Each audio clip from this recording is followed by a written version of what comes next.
ঘুষ নেওয়ার অভিযোগে জলপাইগুড়ি জেলা পুলিশের দ্রুত পদক্ষেপে ফের প্রমাণিত হলো পুলিশ সদাই জনগণের জন্য। সম্প্রতি শহরের ব্যস্ততম পোস্ট অফিস মোড়ে দায়িত্ব পালনরত অবস্থায় এক সিভিক ভলেন্টিয়ারকে বেআইনিভাবে এক বাইক আরোহীর কাছ থেকে নগদ অর্থ নিতে দেখা যায়। সেই ঘটনার ভিডিও ভাইরাল হতেই জেলায় চাঞ্চল্য ছড়িয়ে পড়ে। ঘটনার গুরুত্ব অনুধাবন করে জেলা পুলিশ তৎক্ষণাৎ পদক্ষেপ গ্রহণ করে অভিযুক্ত সিভিক ভলেন্টিয়ারকে বরখাস্ত করা হয়েছে। পাশাপাশি দায়িত্বে থাকা এক এসআইকে সাসপেন্ড করে শুরু হয়েছে বিভাগীয় তদন্ত। সোমবার জেলা পুলিশ লাইনে রক্তদান শিবির উৎসর্গের উদ্বোধনী অনুষ্ঠানে উপস্থিত হয়ে জলপাইগুড়ি পুলিশ সুপার খান্ডাবাহালে উমেশ গানপাত বলেন, জলপাইগুড়ি জেলা পুলিশ সদাই জনগণের জন্য। কেউ যদি অন্যায় করে তাকে আইনের আওতায় আনা হবে, সে পুলিশই হোক বা সিভিক। জানি জলপাইগুড়ি পুলিশের আমরা সবসময় মানুষের জন্য ভালো কাজ করার জন্য তৈরি।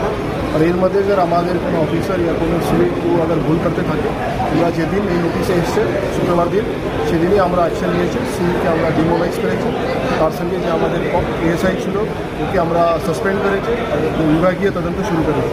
তো আমি আপনার মাধ্যমে এটাই সবাইকে জানাচ্ছি, রিমার্স দেওয়া হচ্ছে জলপাইগুড়ি পুলিশ সবসময় পাবলিকের সবসময় ভালো কাজ করে। আর এর মধ্যে কেউ ভুল কাজ করে তার মধ্যে যেটা আইনি অ্যাকশন আছে, ডিপার্টমেন্টাল যে অ্যাকশন আছে সেটা আমরা সবসময় নেই। ইতিমধ্যে একটি ভিডিও ভাইরাল হয়েছে, সেটার মধ্যে অ্যাকশন নিয়েছি। এটা পুরোনো ভিডিও ছিল। তো আমি সবসময় এটা বলি যে কোনো ভুল করতে থাকে আপনারই নজরে এই সময় ভুল আসবে, কোনো জায়গাতে কোনো ভুল কাজ হচ্ছে সেটা আমাদের জানাবে, আমরা সবসময় ওই করে অ্যাকশন নেব। আর যেসব মানুষ এই পয়সা দিচ্ছে আমরা সবাইকে মানুষে এটার মধ্যে আসে, কিন্তু এখন কোনো টাকা দেওয়ার কোনো কারণই নেই। আমাদের মেশিনের মাধ্যমেই চালান কাটা হয় আর আপনারা অনলাইন পেমেন্ট করতে পারেন। সেই জন্য ডাইরেক্টলি কোনো জায়গায় টাকা দেওয়া এটা কোনো ইয়ে নেই। আর যখন আমরা নাকা চেকিং করি আমরা পার্টিকুলার ওখানে বোর্ড লাগিয়ে আমাদের সিনিয়র অফিসার থেকে ওখানে নাকা চেকিংটা হয়।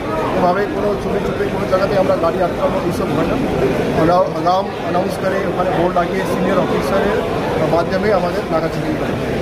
সেই মন্তব্যের মাধ্যমে জেলা পুলিশ বার্তা দিল, জনগণের স্বার্থেই পরিষেবা, কিন্তু ভুল করলে কাউকে রেয়াত নয়।